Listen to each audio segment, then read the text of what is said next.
dalje je nastao pakao. Tu je nastao pakao, tu sam kasnije našao i ovih istrebilja momaka koji su bili. Bilo je od svakle zarobljeništva, jer nisi mogao tamo da se upoznaješ.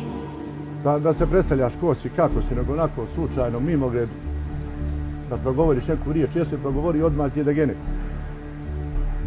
Gonili su nas na razne muke. Da se šamaramo između sebe, da ulazimo u kuće, da lajemo, da guramo nekakav betonski balvan, ima u njemu sigurno bilo je tona. Da mi njega pomirimo davne možda jedno 100 metara.